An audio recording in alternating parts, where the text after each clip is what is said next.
Assalamualaikum warahmatullahi wabarakatuh. Selamat datang kembali di podcast Amalia, tempatnya marbot saling sharing. Masih bersama saya Riko. Kali ini bintang tamu saya benar-benar marbot yang asli nih kayaknya nih. Jauh-jauh kita datangkan langsung dari Serang.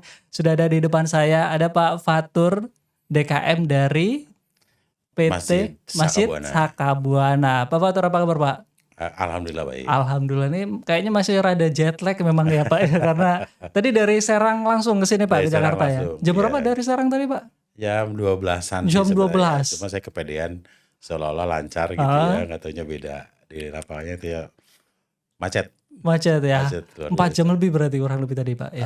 Iya, 4 jam. hampir lah. Oke. Tapi insya Allah tetap semangat ya Pak nanti, karena podcast kita atau obrolan kita nanti didengarkan juga oleh teman-teman DKM di grup Astra Ya. gitu. Oke, Baik. Pak, saya mau ngawalin obrolan kita dengan Bapak pertama kali masuk ke MMS gitu, atau awal mula cerita bisa diterima di MMS itu kapan tuh Pak? Gimana tuh ceritanya? Ya itu mungkin dia jalannya ya. Ah. Jalannya harus lurus gitu ya. Karena mungkin jalan tol ya harus Masuk Pak, masuk. lurus. Sebetulnya harusnya kalau saya nggak ke sana itu harusnya kita tetangga. Karena sebelumnya saya ada di Rumah Sakit Sulati Saroso. Jadi kebetulan saya backgroundnya perawat. Oh, Waktu itu saya ada di situ loh. di kamar operasi, terus saya juga ASN waktu itu. Nah terus ada informasi dari teman-teman untuk di jalan tol yang baru waktu itu, masih belum lama ya. Waktu itu masih joinan dengan Jasa Marga. Terus diajak ke sana, ya masih BUMN, saya bilang sama aja lah, gitu ya. Terus saya ke sana, double job, kabur, terus jadi betah di situ gitu loh. Itu tahun masih lama banget ya, tahun 95 gitu. 95 ya Pak. 95 gitu. Jadi sampai sekarang tuh hitungannya udah 30 Tahun. ya. Dan tetap stay di MMS ya Pak. Iya, mungkin ya begitulah dulu. Eh, Ya lebih senang di tempat yang terbuka gitu ya. Gitu. Kalau dulu di kamar operasi kan temennya nggak banyak. Di saya temennya banyak. Bapak emang asli Sampai- dari mana Pak? Dari sini, Priok sini juga bukan? Atau? Ya masa kecilnya aja sih di sini Cilincing sebenarnya. Oh, orang Cilincing juga. Terus sekarang di Cakung gitu. Jadi gitu. Orang tua ada di Cakung. Gitu. Jadi tinggal sendiri, jadi saya balik lagi buat nemenin gitu. Ini Bapak sekarang domisili di Serang atau di Cakung? Iya, di jadinya, Pak? Cakung sebenarnya. Di Cakung. Cakung nyebutnya ya karena lebih rutin di Cakung. Itu orang tua tinggal sendiri, jadi kita ngalah ya nemenin. Oh, Gitu ceritanya. iya. Berarti memang Jakarta Utara asli gitu kan? kalau gitu ya, Pak? Jakut, Jaktim, ya. nah gitu. Oh, Masjid Astra udah familiar dong. Anak sampur lah dulu. Kalau anak-anak 90-an tuh anak sampur. Anak sampur. Sekarang sampur udah nggak ada nih. Ya.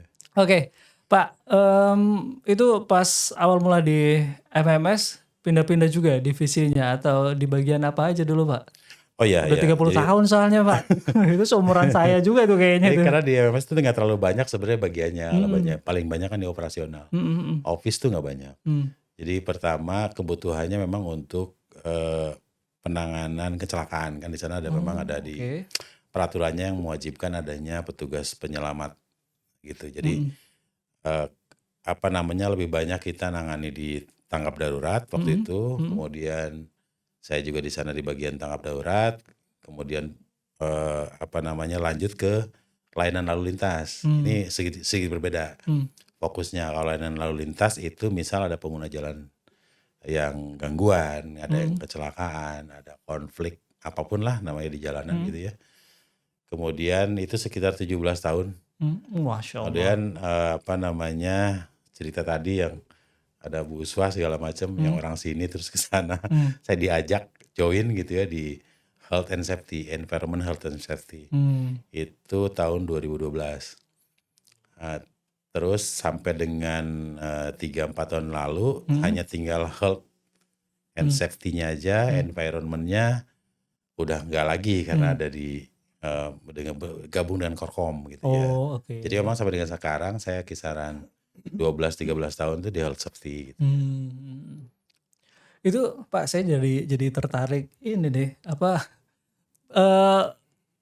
sebenarnya kalau tolnya sebutannya apa sih Pak? Astra Infra atau tolnya MMS gitu Pak? Ya sebenarnya branding image-nya sih Astra Tol. Astra Tol. Jadi kita kan lini bisnisnya kan jatuhnya ke Astra Infra gitu. infralog lagi. Hmm. Nah di Astra Infra ini kebetulan ada beberapa sebetulnya. Kalau mungkin ada beberapa yang tahu kalau di Cipali juga sama nyebutnya Oke. Astratol gitu ya. Kemudian di Jombang ada beberapa yang memang kita bukan mayority tapi juga ada di situ gitu. Misalnya ada yang di Kunciran misalnya, kemudian ada yang di Meruya gitu ya. Ada juga yang di Semarang Solo gitu. Itu beberapa, tapi memang yang mayority itu bisa dilihat kalau di gerbangnya misalnya kita lihat namanya Astra Infra Astra gitu. Infra ya. Kalau yang di Serang itu dari mana ke mana tuh, Pak? Nah biasanya pembedanya Astra Infra Toll Road misalnya Tangerang Merak. Astra Infra Toll Road misalnya Cikopo Palimanan gitu. Jadi Astra Infranya sama, tapi di bawahnya ada pembedanya Cikopo Palimanan. Daerahnya gitu ya. Iya, Daerah jalan. ruas, lebih ke ruas. Ruas ya. Iya, tapi nama PT-nya memang beda-beda. MMS itu nama PT, Marga Mandala Sakti. Karena aturannya mungkin yang tidak membolehkan satu perusahaan itu mengelola lebih dari satu ruas. Gitu. Jadi dapat ruas baru, nanti nama PT-nya macam-macam gitu ya. gitu ya. MHI misalnya sendiri, LMS kan kalau di Cipali. Kalau di kita MMS. Dan Bapak tugasnya di Tangerang Merak terus atau ya. pernah di mana gitu, di Semarangnya kah atau di mana gitu? Ya paling kalau lagi ada acara gitu ya. Oh, tapi kalau tugas mah tetap di Tangerang. Karena di internal itu kan kita bikin semacam crossing audit gitu. Kalau di HSE kan saya memang sering juga melakukan itu gitu. Jadi sering main-main itu kalau itu kunjungan aja sih sifatnya. Gitu. Oke. Kalau penugasan tetap di MMS. Karena karena kita beda PT ya. Jadi kalau misalnya udah melintas gitu, tuh namanya apa tuh ya, harus cabut berkas gitu.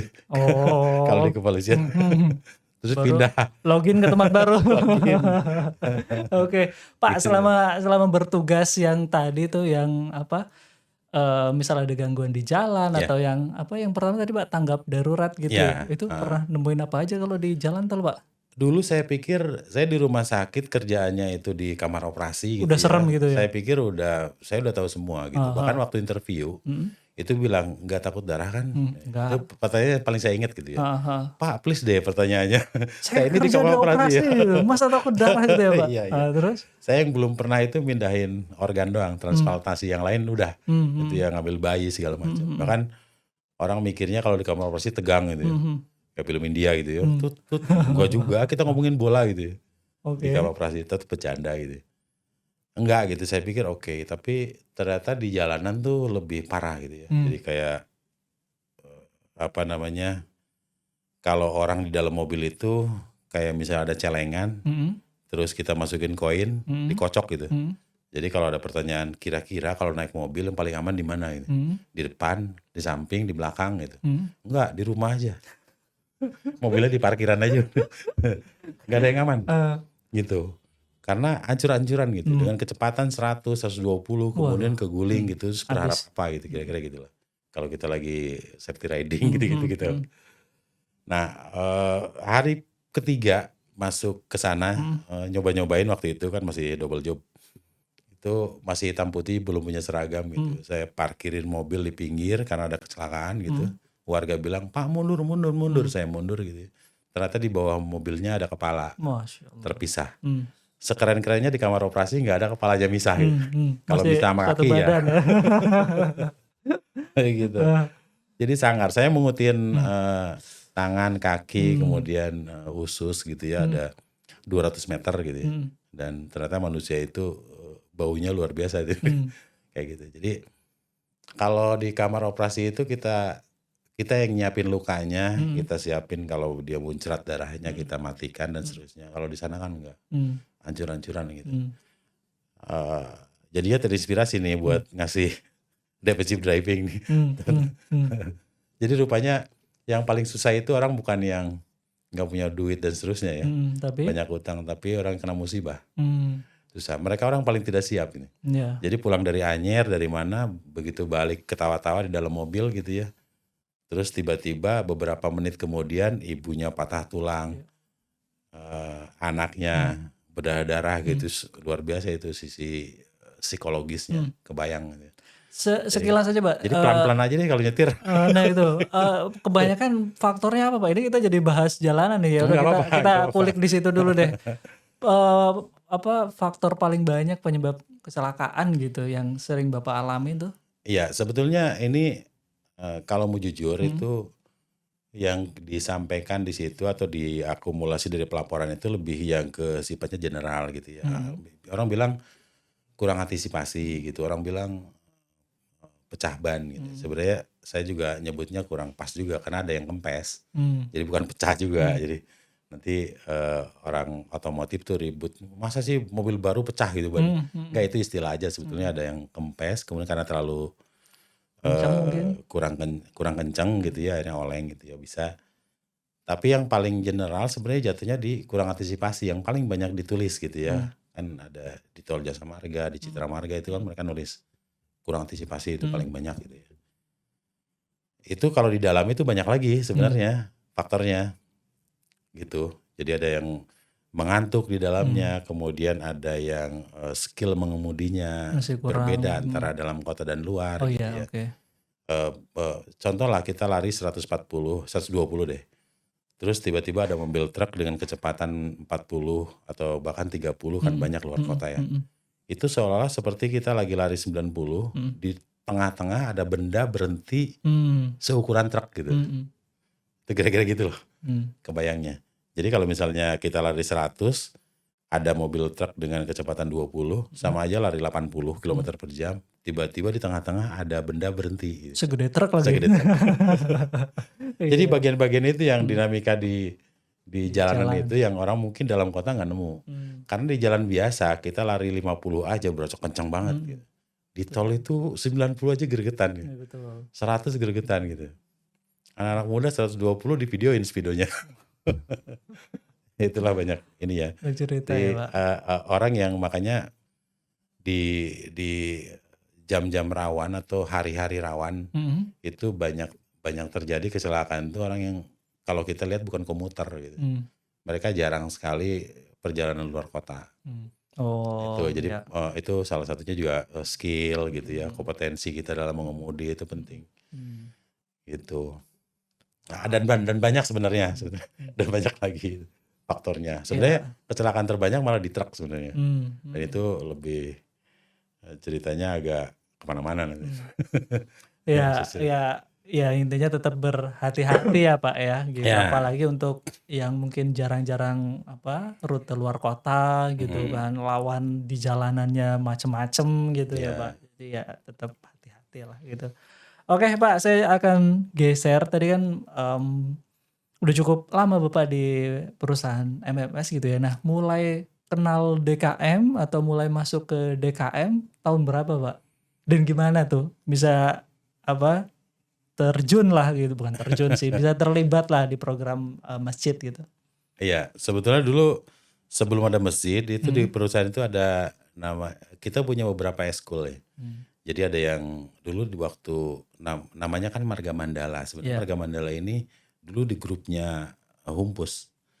Dulu sebelum dibeli sana sini akhirnya jatuh ke Astra gitu ya. Nah di grup Humpus itu dulu karena grupnya besar waktu dulu itu ada beberapa eskul gitu seperti volley, basket gitu-gitu ya. Olahraga gitu ya Pak. Termasuk juga kegiatan-kegiatan yang sifatnya religius. Keagamaan. Nah kita punya namanya Tim Salam dulu. Nah si Tim Salam ini kalau di perusahaan tuh ada kegiatan yang sifatnya PHBI gitu, itu perusahaan itu minta ke tim mereka. Jadi setiap tahun itu nanti ada pergeseran nih, misal di Tim Salam ini ganti ketuanya, koordinatornya siapa, timnya siapa aja gitu ya. Nah memang dari awal saya ada di Tim Salam itu. Beberapa kegiatan kayak Isra Miraj segala macam itu biasanya perusahaan gak usah pusing-pusing ya, Tim Salam. Berapa orang Tim Salam biasanya Pak? Kalau timnya sih gak banyak sih, kisaran antara 5-10, mau maju mundur lah sesuai kebutuhan gitu. Tapi kalau ada event misal kayak dulu tuh Agi sebenarnya kan udah lama ya. Agi itu. Saya dari Agi tuh saya lihat dokumentasi iseng-iseng tempo hari buka-buka foto gitu. Saya 2013. Betul, 2013. Jadi saya ini ikut AGI ini udah beberapa kali tuh. Hmm. Dulu kan belum ada masjid tapi sebagai tim salam Ya. itu kita ada apa namanya timnya memang yang nyiapin untuk kegiatan-kegiatan yang kayak gini gitu. Salah satunya Hmm. persiapan AGI ini. Hmm. Ini hari ini saya baru technical meeting untuk peserta cerdas cermat di di Sakabuana. Persiapan untuk siapa nanti yang mau dikirim ke AGI. Mantap. Ini hari ini. Karena Mantap. cerdas cermatnya besok. Itu salah satunya itu. Oke, lanjut ya. Nah, dari situ ketika masjidnya dibangun tahun 2020 gitu ya. Jadi perusahaan nggak pusing-pusing sama timnya. Oh, iya. Kan masjidnya baru ya 2020 ya.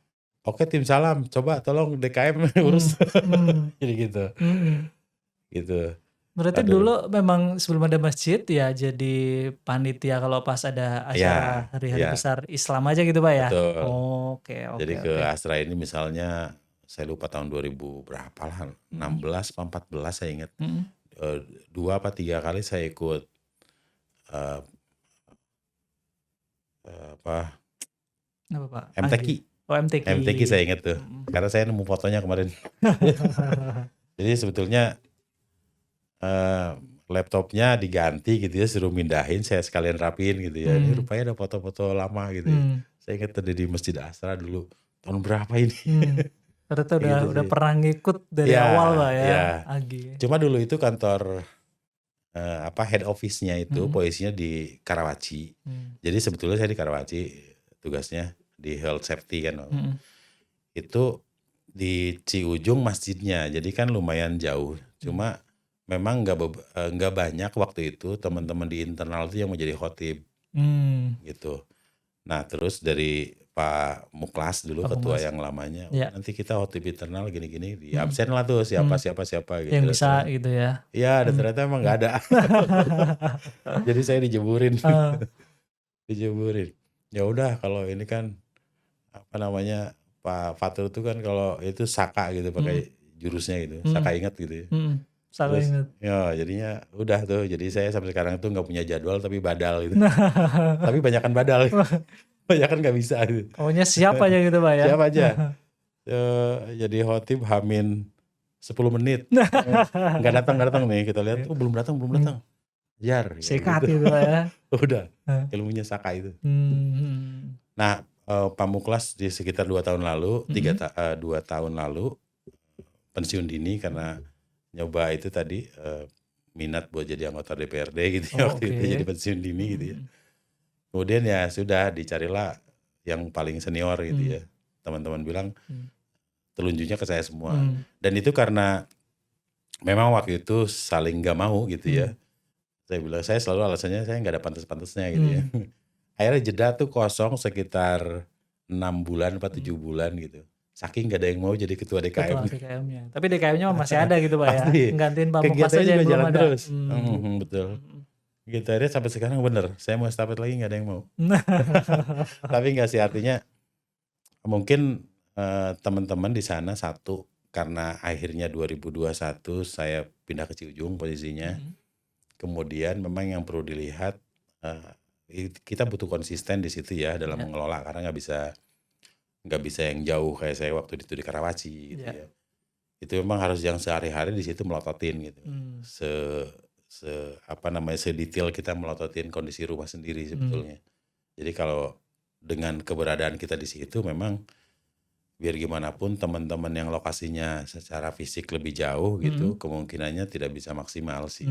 Mungkin di PHBI bisa oke, tapi di kegiatan rutin sehari-hari gitu, agak repot. Jadi akhirnya ujung-ujungnya mengerucut, semakin lama timnya itu lebih banyak teman-teman yang ada di sekitar masjid, kantornya memang di situ gitu. Gitu sih. Oke, siap. Oke Pak, berarti kan masjidnya itu sendiri kan baru dibangun atau diresmikan tahun 2020 itu Pak? Diresmikan. Memang dibangunnya juga di tahun yang sama? Di tahun yang sama, seingat saya itu ada, atau 2019 saya lupa, itu sekitar 4 bulan soalnya. Terus diresmikan setelah itu. Jadi nggak lama lah. Ya, jadi teman-teman Masjid Sakabuana ini itu masjid yang bangunannya terbuat dari bambu gitu ya Pak? Sebagian besar. Sebagian besar menggunakan bambu. 67, hampir 70% lah. Iya, memang konsepnya kembali ke alam mungkin Pak ya Ya nature. gitu. Nah itu gimana Pak? Saya sih malah penasaran siapa yang pertama mengidekan yuk kita bikinnya masjid dari bambu aja nih gitu. Nah itu Ya, awal yang mencetuskan siapa dulu Pak? itu waktu itu direktur sebetulnya. Hmm, Kalau seingat ya. saya. Karena kebetulan kita ini waktu itu di ESR, Mm-mm. Environment Social Responsibility. Mm-mm. Itu ada direkturnya kan, ada director in charge. Mm-mm. Itu namanya Pak Mas Rana. Oh, Mas Pak Rana. Mas Rana ini sukanya traveling. Oke. Itu beliau dulu eh, direktur di kita sampai pensiun gitu ya. Nah itu memang mungkin konsep alam salah satunya itu jadi masuk ke dalam program kita sebetulnya, Mm-mm. karena sustainability program itu kan bagian dari programnya perusahaan gitu Ya. ya. Nah, salah satunya itu yang diupayakan untuk diimplementasikan itu di masjid. Hmm. Karena itu memang benar-benar dibangun dari awal kan. Ada beberapa yang memang kita bentuknya sifatnya lebih ke substitusi, tetapi ada yang memang kebetulan dibangun dari awal, jadi bisa dikonsep dari awal memang sifatnya lebih ke sustainability program gitu ya. Mm-mm. Alasannya banyak memang, selain memang lebih ke alam, kemudian juga lebih ke apa namanya, programnya lebih ke lokal gitu ya. Oke. Karena bambunya juga memang sekitar Banten sih Oke. diambilnya. Itu hampir 1.000 itu jumlahnya. Seru batang bambu itu Pak. Betul di data. Dan kalau langsung ke lokasi itu memang yang segede-gede paha gitu. Hmm. Paha saya maksudnya. Jadi memang ada beberapa orang bilang, ini dapat dari mana sih segede gini gitu ya. Nah, apa namanya, yang paling mungkin memang diimplementasikan dan unik memang bambu. Itu juga berkonsultasi dengan Yayasan Bambu Indonesia. Oh, konsultan Beberapa ya. pembahasan disampaikan, kalau kita, ya ini mau bukan ini juga sih, mungkin ada terinspirasi gitu ya. Itu kebetulan kita konsultasinya dengan Yayasan Bambu yang ada di Bogor, itu di Citerep kalau nggak salah, saya lupa. Saya pernah ke sana sekali, itu memang bangunannya mereka pesantren, terus di konsepnya bambu banget gitu, dan saya sendiri terpesona lah gitu. Luar biasa keren gitu, kayak di villa-villa mana gitu ya, tapi pesantren gitu. Unsurnya bambu gitu ya. Kalau memang dibuat dengan unik sih memang keren sih bambu. Kemudian secara alami kan bambu memang salah satu bangunan yang tahan terhadap gempa gitu-gitulah ya. Kemudian memang di sela-selanya gitu mesti ada angin yang bisa lewat keluar masuk gitu-gitu. Dan tahan lama sih biasanya. Termasuk tahan lama. Apalagi kalau misalnya dipelihara ya. Dipelitur, kemudian secara rutin ada maintenance-nya. Jadi nggak dibiarkan gitu aja. Nggak rapuh dan buluk lah gitu. Itu memang ada tahunan maintenance. Ya sama saya sih, secara gedung juga sama ada maintenance kan itu juga. Nah, saya kan pernah ke sana tuh Pak yang pas Sakabuana juara dulu yang kita kasih plakatnya langsung ke Oh sana iya, gitu kan. iya. Tahun 2021 mungkin Pak ya. Iya. 2021 atau 22 gitu, saya agak lupa. Nah, saya juga jadi penasaran untuk maintenance-nya tuh Pak, kan kalau bambu kan lekuk-lekukannya kan agak ini ya, agak lebih detail gitu, Betul. dan mudah jadi sarang laba-laba dan Iya. serangga lainnya gitu. Iya. Itu susah nggak sih Pak maintenance-nya Pak? Satu, memang ada yang maintenance wajib gitu ya. Dalam setahun itu memang dari Yayasan Bambu tuh yang mereka lakukan tuh harus ada maintenance yang ya akhirnya kita begitu dijelasin juga bingung sih. Udah nanti, Misalnya gimana tuh Pak? ya misalnya satu bahan yang digunakan, kemudian bagian-bagian mana aja yang memang butuh penanganan, terus ngecek. Kan di situ sebetulnya kan ada ilustrasi diikat pakai Ijuk ya? ijuk ya, Ya, kayak ijuk iya. itu sebenarnya kan ya setengah aksesori sebetulnya kan, kekuatannya bukan di situ. Ya aksesori aja gitu ya, berasa-berasa di Baduy gitu. Nah itu juga ada beberapa yang mereka bisa ngedetek bahwa ini tuh udah kondisinya udah harus diganti atau belum dan seterusnya. Nah akhirnya kan ya sudahlah, berarti rutin setiap tahun misal itu minta ke mereka untuk langsung maintenance aja. Nanti misalnya ada yang perlu diganti gitu loh biasanya. Tapi yang rutin hari-hari memang ada tipsnya juga buat kita. Jadi yang yang tidak kena air langsung misalnya yang mana gitu ya. Oke. Karena memang itu kan yang saya bilang tadi, hampir 70% bambu itu sebetulnya di beberapa bagian kan memang dia di apa namanya di mix dengan beton kan, Ya. tetap dengan beton. Misalnya di pilar, meskipun di luarnya bambu, itu di Oh. dalamnya besi dan beton gitu ya. Jadi tetap dia ada betonnya. Kemudian di bagian bawah yang dia berhubungan langsung dengan air misalnya, itu juga enggak gitu ya. Oke. Dan misalnya nanti ada beberapa yang hanya boleh seminggu sekali diguyur bagian mana gitu, sisanya nanti bolehnya dilap doang gitu-gitu. Itu yang ke marbot Sehari-hari. aslinya, yang sehari-hari Hmm. itu kita kasih arahan gitu, sesuai dengan arahan dari Yayasan Bambu. Memang gitu sih. Jadi memang ada perawatan khusus gitu Pak ya. Iya. Dia, ya saya jadi tertarik nih Pak. Dia itu ada prediksi, bahasanya prediksi umur bangunannya gitu loh Pak, karena Ya. dari bambu gitu, atau ya sama aja kayak bangunan pada umumnya gitu. Ada nggak kayak gitu Pak? Mungkin ada, tapi kebetulan saya nggak tahu. Saya nggak tahu, tapi rasanya sih ada harusnya. Cuma memang seperti kebanyakan bangunan lainnya mungkin ada bedanya mungkin ya, ada bagian-bagian tertentu yang bisa direnov gitu ya. Artinya nggak harus dirubuhin gitu. Menurut saya sih, ini analisa sendiri aja. Apa namanya? Ya itu tadi sebenarnya realnya tuh itu kalau dibiarin rubuhnya kapan itu belum tahu. Cuma logikanya aja sih lebih mudah kalau misalnya ini pilar yang mana gitu atau yang penopang atap yang mana gitu Yang mulai kelihatan udah mulai rapuh keropos gitu ya. itu kan bisa diganti. Gitu. Jadi kuncinya di maintenance-nya itu tadi Pak Iya, ya.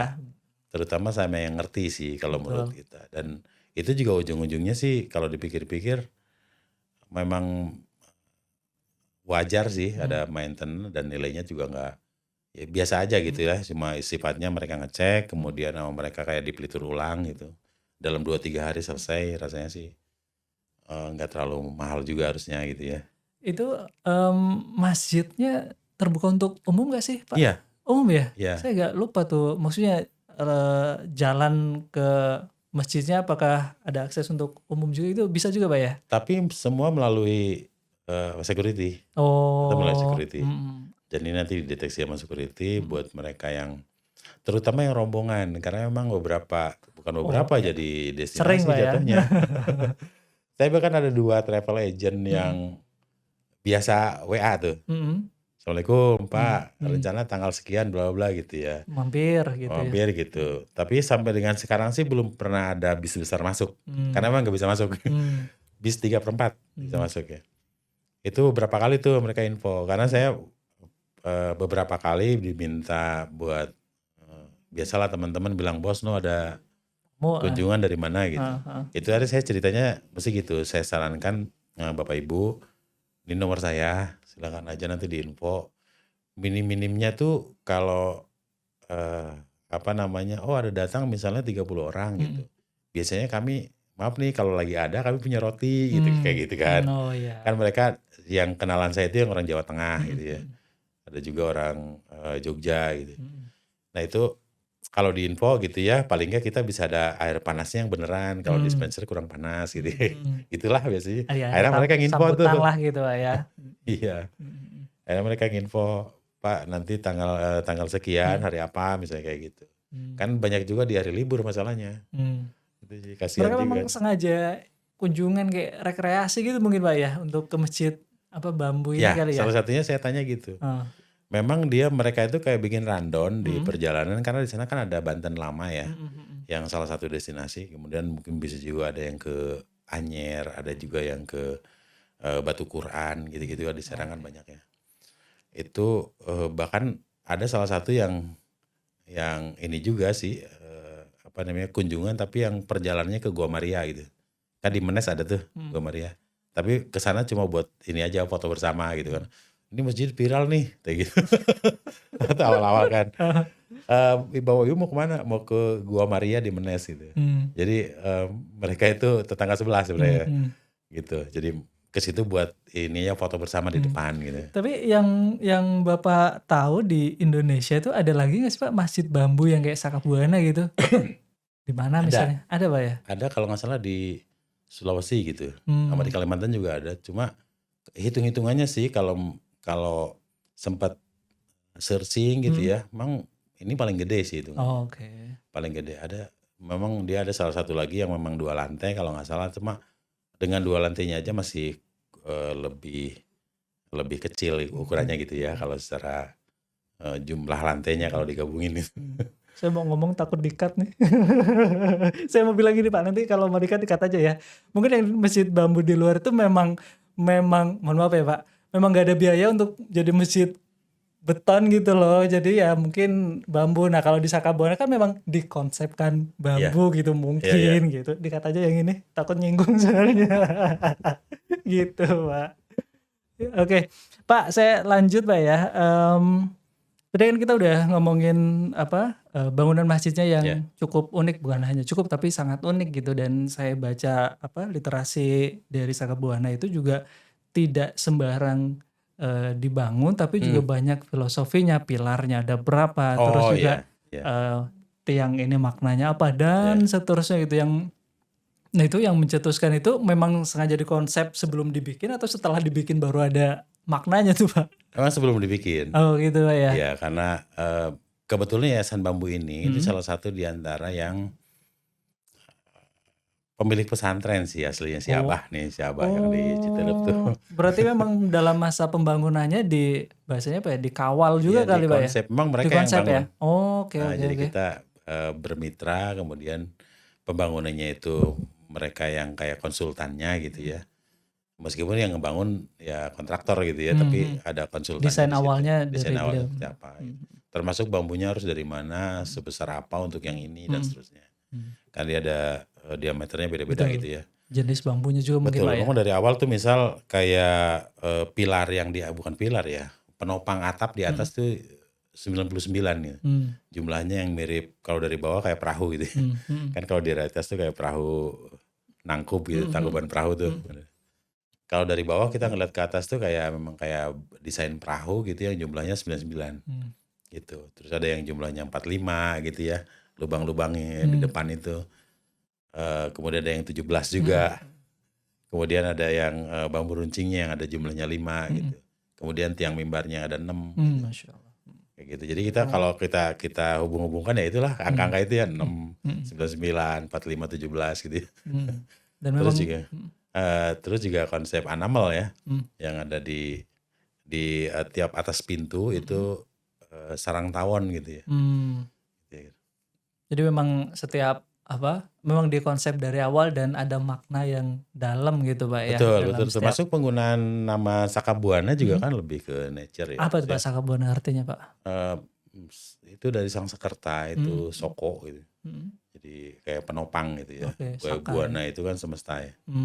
Gitu, dunia gitu. Masya Allah. Iya Jadi iya. ya, jadi emang kalau dari ini kedengaran di kuping kan misalnya Masjid Al-Falah, Al-An-Nur, Al dan seterusnya gitu. Sakabuana gitu. Tapi Itu sih. maknanya juga dalam juga Iya, Sakabuana Pak ya. ketika didatengin bambu gitu. Jadi emang nyambung aja sih Itu kayaknya yang gitu. ini ngusulin namanya dari Yayasan Bambu juga Pak atau? Oh enggak. Itu waktu itu memang melibatkan karyawan. Kebetulan waktu itu nggak jauh dari ulang tahun gitu ya. Perusahaan terus dilempar gitu ya, dilempar. Oke, kita akan Sayembara lah mungkin Pak ya. sayembara gitu, siapa yang bisa carikan nama dengan filosofinya dan seterusnya. Banyak lah ya, macam-macam Iya gitu. sih, karena Ya, terus, konsepnya iya, bambu Sakabuana jadi keren nih, menarik nih kayak gitu. Emang dari salah satu karyawan itu. Masya Allah, amal jariah tuh insya Allah tuh. Oke Pak, saya mau lanjut lagi untuk yang tadi kita udah ngobrolin bangunannya gitu ya. Sekarang saya pengen tanya program-program yang sudah berjalan gitu ya Pak, yang di DKM Sakabuana ini secara umum apa aja Pak? Iya, ini sesuatu yang ini testimoni dari teman-teman yang kebetulan ada di, kan biar gimana pun agak-agak inilah orang Cilincing ya, terus tahu-tahu ke Serang memang, dan saya memang kuliah juga di sana. Di Serang juga Pak ya? Jadi waktu itu pindah ke Serang terus sambil kerja gitu. Jadi anak Serang gitu ya. Memang ngelihat sedikit perbedaan mindset aja sih dalam pengelolaan masjid kalau saya lihat. Jadi Serang ini kan salah satu kota daerah yang religius gitu ya. Religius dalam pokoknya intinya segala sesuatunya itu ada keterlibatan atau punya background agama ya, dalamnya gitu ya. Kalau misalnya kita Isra Mi'raj, kemudian Maulid Nabi dan seterusnya, lalu mereka itu ada arak-arakan dan seterusnya gitu. Pokoknya luar biasa lah girohnya buat keagamaan gitu loh di sana. Cuma memang dari teman-teman itu yang sebagian besar memang dari sana itu bilang ini masjid dikelola dengan asrama manajemen sistem, Ya. emang keren gitu, ternyata keren gitu. Kalau kita raker gitu ya, kemudian kita coba evaluasi bulanan gitu. Terus ini keren ya gitu. Ini bukan Serang tapi beberapa orang, saya sendiri yang dulu di kampung, Ya. saya mikirnya dulu di kampung tuh gini, banyakan tuh kalau masjid tuh tukang mukul beduknya itu kalau nggak omnya gitu ya, tukang azannya itu biasanya ponakannya gitu, imamnya mbahnya gitu. Nah, Habis gitu pembukuannya yang bulan lalu aja entah kemana gitu ya, kayak gitu. Nah itu yang kita lihat di pengelolaan masjid gitu yang ada di, itu mulai berasa sebetulnya setelah ada lomba masjid ya, lomba DKM itu. Emang akhirnya kita meskipun dari awal kita coba seperti itu, tetapi ke guide ya ternyata waktu ngelihat kriteria-kriteria dari penjurian lomba DKM, memang harus dikelola dengan AMS gitu. Kita bikin raker, kemudian kita evaluasi bulanan, kemudian kita masing-masing sekbid itu bergerak, kemudian melaporkan kegiatan tiap bulan gitu dan seterusnya dan seterusnya. Itu yang akhirnya setelah ada lomba DKM, kemudian sebelum-sebelumnya yang belum maksimal di pelaporan gitu, bahkan kita buat laporan tahunan kan, kayak gini. Makanya teman-teman yang di Serang ini keren banget AMS. Saya bilang jangan kata sih itu, saya aja gila nih. Kayak masjid gitu. Saya ngurusinnya nggak begini kebayang. banget Pak ya. Iya nggak kebayang ada gini-giniannya gitu ya. Sama kita juga mikirnya kan dulu nggak usah di daerah gitu ya, di DKI juga ngerasain kayak gitu kok. Cara pembukuannya dan lain-lain memang benar yang kemarin tuh di pertemuan yang di Menara Astra itu ya Pak Menteri Agama gitu ya. Ya masjid itu segalanya semua dari masjid berawal. Nah ngomongin program, artinya program-program itu memang didesain.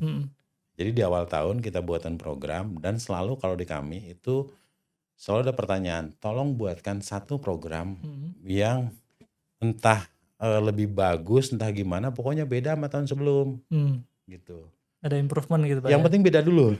Yang penting beda dulu. Karena yang bagus itu biasanya beda gitu. Meskipun belum tentu yang beda itu bagus kan.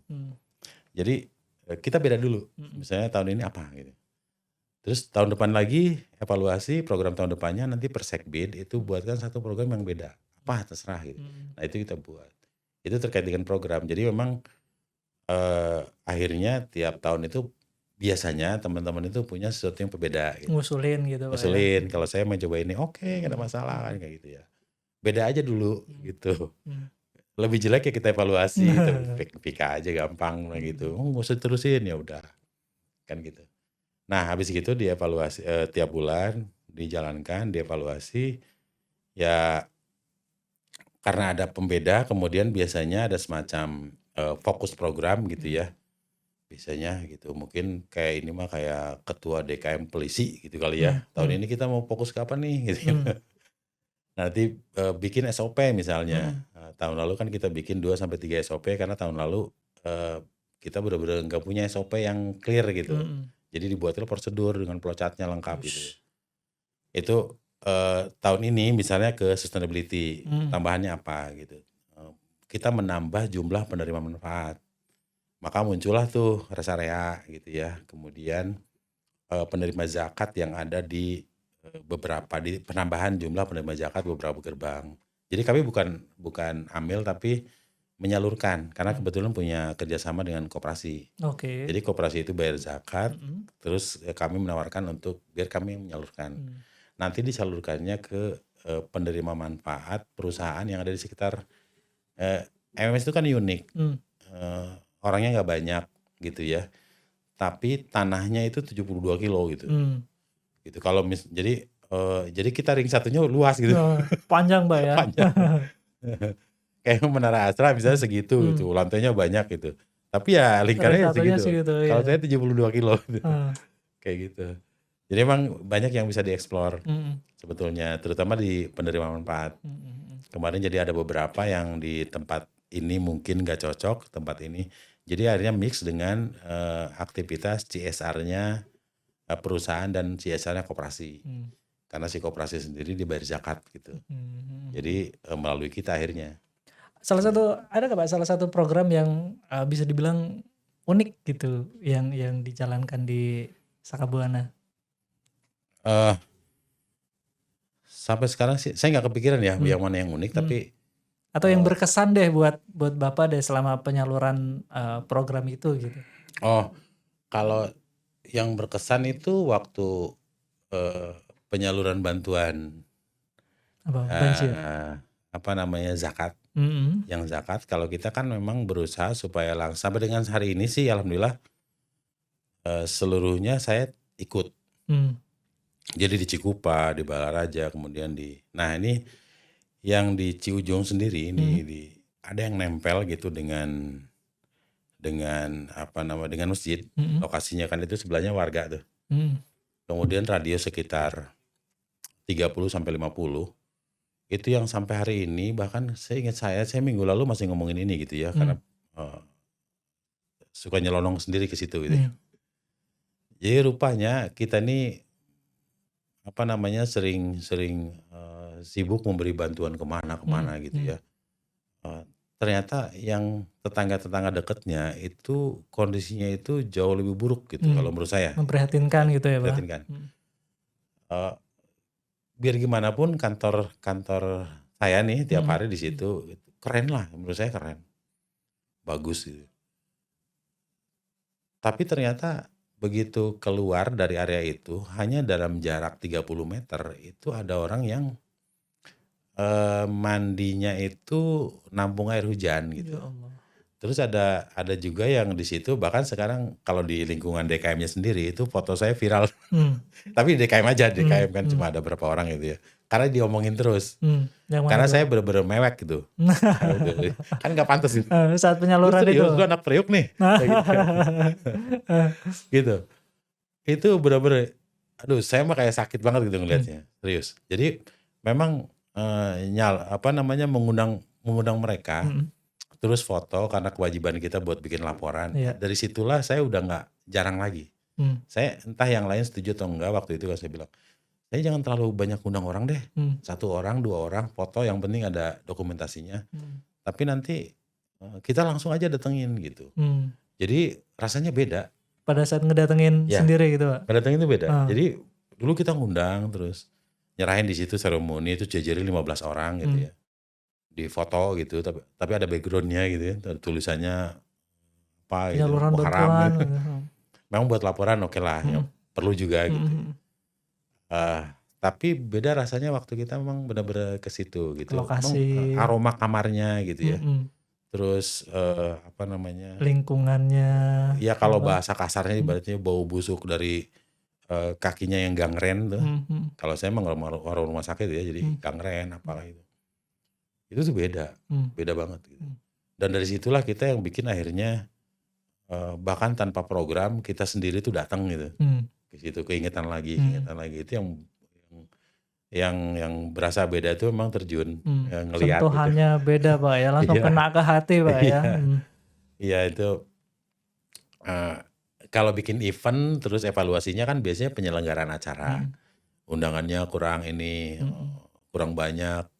Reminder sehingga yang hadir sedikit, tapi waktu kita menyerahkan langsung ke sana evaluasi kita ternyata lebih terasa aja sih, lebih terasa waktu nyalurin bantuan dan seterusnya. Emang beda kalau gitu sih. Kalau yang pengalaman saya di program DKM itu yang DKM Sakabuana yang berkesan gitu sih. Dan pengalaman kayak gitu tuh kayak cuman bisa dirasain untuk ya yang terjun langsung Mbak ya gitu kan. Iya. Gitu sih ya, kayak kita yang bergerak di bidang sosial begini gitu, pada saat ada program penyaluran ke lokasi kemana gitu, itu ya memang beda gitu. Belum misal pas ada bencana banjir, rumahnya udah bagaimana, ya itu sentuhannya langsung langsung berasa lah gitu. Iya kadang gitu ya, bikin acara undang anak yatim 20-25 gitu wakilin. Karena biasanya kan 50 gitu. Gak muat separuh aja gitu. Yang dievaluasi tuh acaranya. Tapi waktu gitu. kita datengin sampai akhirnya yang setiap Jumat kan kita ada Jumat berkah tuh ngasih yang Jumatan-Jumatan itu pada dikasih makanan gitu. Itu bahkan dari UMKM yang orang-orang sekitar yang ternyata Diberdayakan begitu. ya. Oh ya itu yang namanya mungkin ya kita kasih pancing maksudnya. Hmm. Bapak selama ini bikin ini ya? Hmm. Oh ya saya jualan ini di sekolah anak SD. Bisa nggak kalau misalnya 200, 300 setiap kali Jumat saya pesen misalnya gitu. Nanti saya infoin ya misalnya gitu. Akhirnya kan jadi rutin dia bikinin gitu ya. Hidup juga ekonominya Pak ya. Lebih ke situ. Oke Pak, dan di tahun 2025 atau seremoninya di tahun 2026 kemarin di Amalia Star Award, alhamdulillah Sakabone juga juara 1 Pak ya. Alhamdulillah. Untuk kategori masjid sedang, area, kantor pusat dan cabang Iya. gitu. Ini juara 1 yang pertama atau sebelumnya sudah pernah juara 1 Pak? Sebenarnya pernah, cuma kalau yang saya yang nerima baru sekarang nih. Oh berarti dulu sempat ya Sakabone juara 1 juga ya? Iya, waktu itu Pak Kelas yang ngambil tuh Pak Direktur pernah gitu ya, Division Head itu pernah. Kebetulan kan mereka jadi pembina ya, penasehat, Dewan Penasehat gitu ya. Terus kemarin itu sebetulnya udah terkonfirmasi kalau BOD hadir gitu, terus tiba-tiba udah di situ, tiba-tiba pindah lantai gitu ya, dipanggil. Jadi pas waktunya nerima malah nggak ada ya, saya tiba-tiba jadi penerima gitu. Yang ini di Menara Astra kemarin Pak? Menara Astra. Oh ya. Kalau memang juara sih emang pernah ya sebelum gitu. Terus yang sekarang itu yang kedua. Sebenarnya yang berikutnya yang jadi jeda aja sih, pertama ke 1, kemudian kedua, kemudian ke 1, sekarang ke 1 lagi. 3 kali ternyata Pak ya? Ya, kalau saya 3. Untuk yang juara 1 ini udah 2 kali berturut berarti Pak ya? 2024 dan 25. Berarti berturut-turut juara 1 untuk kategori masjid sedang, area kantor pusat dan cabang gitu Pak ya? Berarti nanti tahun depan Bapak suruh libur dulu tuh Sakabuana tuh Pak, karena yang juara 1 berturut 2 kali 2 tahun itu biasanya diliburin dulu, tetap ikut tapi tidak dihitung atau tidak dinilai dulu lah gitu. Jeda 1 tahun baru nanti tahun berikutnya ikut seperti biasa gitu. Gimana rasanya kemarin Pak? Aman. Rasanya pasti senang banget gitu ya. Saya senang banget. Terus akhirnya di tahun 2025 saya juga ikut. Ini justru pengalaman pertama saya nih. Yang seremoni kemarin? Bukan, tahun 2025 saya ikut temu DKM. Oh yang di Bogor ya? Di Bogor. Iya, saya nggak pernah ikut. Sebelumnya nggak pernah ikut? Iya, baru kali itu. Nah itu aja saya mau lebih senang. Karena ada outboundnya kalau yang temu DKM kemarin Pak ya? Iya, padahal habis itu ini juga sih mungkin tempatnya dingin gitu ya. Terus kakinya agak pegel-pegel, akhirnya malah nggak ikut outbound itu. Oh iya. Nggak sebelum-sebelumnya ya teman-teman gantian aja lah siapa gitu. Kemarin kebetulan nggak bentrok ya udah bisa ikut gitu. Yang ini temu DKM itu yang di Menara Astra Pak? Bukan, temu DKM itu yang di Bogor. Di Bogor. Yang di Bogor. Nah yang ke Menara Astra kemarin juga Bapak hadir ya? Iya hadir, sebetulnya sama bareng BOD, kebetulan beliau juga Dewan Penasehat, dan ini beberapa kali yang diundang gitu ya, biasanya colek nih nanti datang, ya bisa. Kemarin juga bisa, cuma tiba-tiba di jam menjelang gitu ada info harus naik ke lantai berapa gitu. Di sana tuh saya colek lagi, mana nih? Udah maju aja. Terima aja gitu Pak ya. Ya udah, apa-apa. Ya apalagi kemarin juga alhamdulillah ada Menteri Agama yang hadir. Itu juga pertama Pak buat kita Pak Menteri bisa hadir di acara Amalia Star Awards gitu. Biasanya kan via video gitu ya diputar. Kan orangnya alhamdulillah datang juga gitu. Oke Pak, mungkin ini salah satu jadi pertanyaan yang terakhir mungkin Pak ya dari kita ya. Atau sebelum saya tanyakan ini, no, sorry. Ini bagian ini potong aja belibet ini. Ya, yang berikutnya Pak, apa kira-kira yang bisa Bapak sampaikan atau pesan untuk teman-teman seperjuangan di DKM Group Astra gitu, untuk profesional muslim Astra, apa Pak yang bisa disampaikan Pak? Iya, memang sih, ini bagian ini saya sok-sokan menggurui, saya pakai ilmu saka ya. Nah,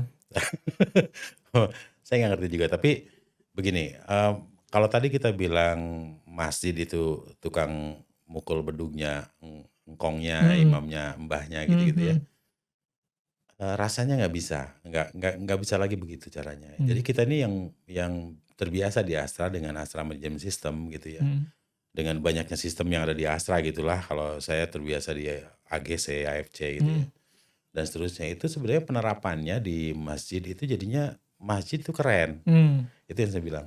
Nah ini beberapa teman-teman yang memang kalau ini memang kebanyakan di operasional itu memang AMS itu kurang populer ya. mm, Jadi pada saat kita menggunakan versi itu dengan diterapkan di masjid itu sebetulnya kan kalau saya bilang maaf ya, itu lebih sederhana gitu ya. mm, Mengelola masjid dengan AMS itu sederhana. mm.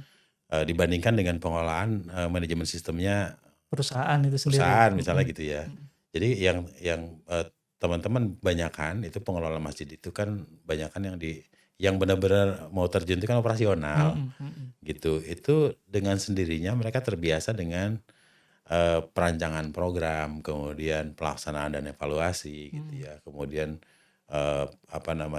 monitoring, mm, kemudian buat COE dan lain-lain gitu. Itu ketika kita itu lakukan, itu banyak yang akhirnya, oh boleh juga nih, bagus mm, juga nih kayak mm, gitu ya.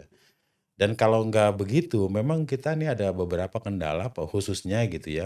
Ini kalau kaitannya dengan lomba, itu pada saat kita lomba, kita dokumentasi kegiatannya memang agak sulit. mm, Gitu, posisinya agak sulit gitu. Maka kalau di sistem manajemen K3 contoh di mutu gitu, mm, ISO 91 biasanya informasi terdokumentasi itu kurang bunyi gitu. mm, Ketika kita nggak lakukan itu pada pengelolaan sebuah organisasi gitu. mm, Nah maka kalau masjid itu dikelola dengan cara itu dijalankan, termasuk yang saya bilang tadi, masjid itu harus punya SOP gitu. mm. Ketika mengeluarkan uang 1 juta, dia harus approval ke siapa aja gitu ya. Ya. Kemudian dan seterusnya gitu ya. Kemudian pelaporan keuangannya seperti apa gitu. Itu kalau nggak ada guidance di prosedur, Mm, itu juga salah satu yang sulit dijalankan dengan baik gitu ya. mm, Dan Astra punya semua mm. Betul, panduannya. betul. Astra punya semua. Kalau saya sih analisa pribadi gitu, salah satu di antara perusahaan dengan sistem manajemen terbaik itu salah satunya Astra. Jadi kalau orang bilang, lu kalau mau kerja dengan sistem yang udah rapi, terstruktur, lu tinggal jalanin aja, kerja aja di Astra. Mm, Kayak gitu kira-kira. mm, Maka sampai ke urusan masjid gitu, musola, itu rasanya ini penting untuk diterapin gitu. ya. Jadi menurut saya buat teman-teman yang mungkin bisa ke depan akan mengelola masjid di DKM-nya masing-masing, itu rasanya penggunaan tools AMS itu kudu Ya. sayang karena Mm, ilmunya udah ada, mm. biasa tuh udah ada gitu. Ya, Saya gitu. dan tujuannya juga sebenarnya untuk mempermudah aktivitas di masjid itu sendiri gitu Pak ya. Iya, benar. Dan apa? Ya, mudah-mudahan yang bikin SOP, bikin sistem juga jadi amal jariah karena dipakai seterusnya Oh iya gitu dong, Pak ya. iya. Gitu. Ya kan jariah itu ngalir Mm, gitu. mm, Berkah tuh dari situ kan. iya. Berkah itu bertambah dan terus menerus. Jadi bukan nambah doang, tapi Mm, terus. mm. Nggak bisa habis. Sustainability itu tadi Makanya Pak ya. orang tua tuh gampang tuh ngomongnya, mudah-mudahan berkah. Mm, Wis tuh berkah tuh doa yang keren. mm, mm, Doa yang keren. mm, Jadi kalau ditambah doang tapi nggak terus menerus juga kan nggak maksimal gitu. mm, mm. Oke Pak Ya, Fatur, mungkin itu aja obrolan kita untuk podcast kita hari ini gitu. Ya mungkin sebelum saya tutup podcastnya, mungkin untuk teman-teman yang mau silaturahmi atau pengen main ke Masjid Bambu yang viral itu, ada di mau mana banget. lokasinya Pak? Silakan. Lokasinya di Itu ada di gerbang tol Ciujung, mm, Keragilan. Jadi kalau lewat tol itu tulisannya Ciujung sebenarnya. Ciujung ya. Begitu keluar itu di tempat transaksi tengok kanan itu masjidnya. Noise. Ya karena memang ada di office ya, dalam office. Gitu sih. Nah, sayang nih orang-orang dari jauh-jauh, beberapa tuh yang datang pakai bis gitu-gitu ya. Tapi dari lingkungan Astra mungkin salah satu jadi tujuan nih. Tujuannya mau kemana tapi mampir nggak apa-apa. Gitu Silaturahmi ya. biar Lebih oke atau lagi kalau misalnya info dulu. ya. Ya nanti mesti kita siapin kalau Sabtu Minggu kan pasti ada yang piket pasti ada. Gitu sih. Ya roti-roti sama teh main coklat ada Itu Pak dia. ya. Rahasia itu.